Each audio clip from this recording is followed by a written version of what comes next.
Mais ce ne serait pas les tech news que l'on entend? Attendez, laissez-moi me rapprocher. Ouais, c'est bien ça.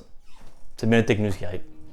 C'est parti. Un nouveau connecteur de chez Nvidia a fait son apparition et a fait exploser la bulle tech sur Internet. Le connecteur en question, c'est un connecteur Nvidia 12 pins, soit 2 pins fusionnés ensemble comme ça.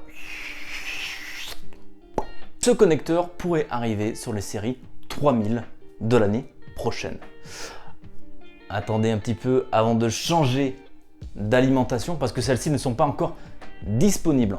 Pour le moment, on n'a pas encore vu de spécification d'alimentation ou quoi que ce soit permettant d'avoir ce genre de choses. Attendez, ça veut dire qu'on va devoir changer d'alimentation quand on va changer de carte graphique? What? Qu'est-ce qui se passe? Calmez-vous. Ne vous en faites pas. Les cartes Nvidia, si c'est le cas, viendront avec un adaptateur jaune, avec des câbles jaunes, rouge, noir. Quel délice, le câble moutarde ketchup. Ce connecteur est principalement là pour gérer les demandes de cartes qui ont des... Pardon, on recommence. 1, 2, 3.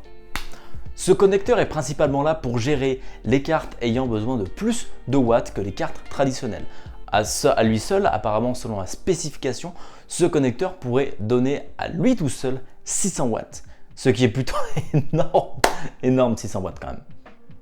Pour vous donner un ordre d'idée, 600 watts, c'est bien plus que la plupart des alimentations qu'il y a aujourd'hui sur les PC gamers de milieu de gamme.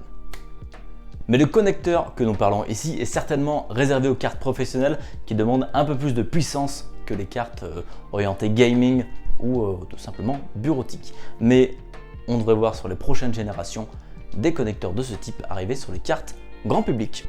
Nous voyons mal aujourd'hui Nvidia proposer ce genre d'alternative et les imposer, car aujourd'hui aucune alimentation ne permet d'avoir ce genre de connecteur et il n'en arrivera pas avant au moins quelques mois. Donc je pense qu'Nvidia ne sortira pas ça sur des versions consommateurs, mais bien sur des versions professionnelles.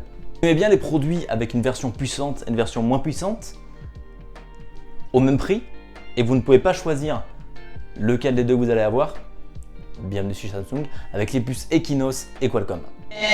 C'est ce qu'a dit la communauté quand ils ont vu arriver le Samsung Note S20 avec ces deux puces différentes, une destinée pour le marché américain, la puce Qualcomm Snapdragon, donc la plus puissante, et les puces Exynos qui sont destinées au marché européen et au marché mondial. Le mécontentement est remonté aux oreilles de Samsung et notamment au niveau de ses investisseurs qui veulent voir la chose régler le plus vite possible, en tout cas sur les générations suivantes. On ne pourra pas avoir ce genre de choses arriver sur les générations courantes car les accords sont déjà faits et les smartphones sont en production. Donc peut-être sur la Galaxy S21 ou S30 en fonction de ce que Samsung choisit de faire. Mais en tout cas, on pourrait voir des smartphones qui seront sur Snapdragon pour les prochaines générations et ce qui est très bien. En tout cas pour nous, les consommateurs européens et du reste du monde. Pour les Américains, ça ne changera bien sûr absolument rien. Mais bon, petite win pour nous, toujours intéressant. Des grosses différences de performance se sont vues les dernières années entre les puces Exynos de chez Samsung et Snapdragon de chez Qualcomm. Donc c'est peut-être la fin de nos smartphones en mode dégradé pour les prochaines générations. Donc tout ce qu'on peut dire c'est yeah! Vous étiez heureux que Google Chrome ait annoncé une nouvelle fonctionnalité permettant de réduire la consommation de la RAM sur Google Chrome? Eh bien cette fonctionnalité est pour le moment bloquée car elle ralentit l'OS. Donc Chrome va continuer à manger votre RAM pour le moment car ce n'est pas prêt d'arriver. Google définitivement scellé cette fonctionnalité et peut-être ne reviendra jamais. En tout cas pas s'il trouve des moyens de ne pas ralentir le système. Mais il y a d'espoir parce que Edge l'a fait. Donc si vraiment cette feature est critique pour vous, je vous invite à vous renseigner sur le passage sur Edge qui reprend le moteur Google Chrome mais qui l'intègre à la façon Windows.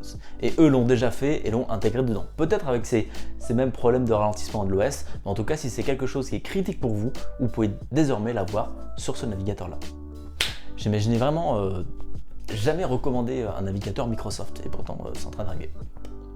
Comme quoi, never say never, comme a dit Justin Bieber.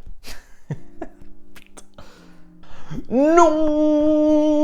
non, ne soyez pas triste, c'est normal, Xbox arrête la production des consoles Xbox One X et les Xbox One S All Digital Edition, tout simplement pour éviter que les quatre consoles de 2 générations différentes se retrouvent ensemble sur les rayons pour Noël. Pour rappel, ces consoles sortiront cette fin d'année, probablement entre novembre et décembre 2020. Malgré tout, la Xbox One S reste en vente pour proposer une alternative très budget, à moins de 200 €, pour profiter des derniers jeux sortis sur les next-gen, mais sur la génération précédente. En effet, Xbox a fait cette promesse de porter, en tout cas les jeux qui sont sur Xbox Game Studio, de porter ces jeux-là sur génération précédente pour que les personnes puissent continuer à y jouer. Pour son lancement, Xbox utilisera du hardware de Xbox One S All Digital Edition, donc la production ne s'arrête en fait pas vraiment, mais elle va servir à alimenter le xCloud en matériel pour faire tourner tout ça.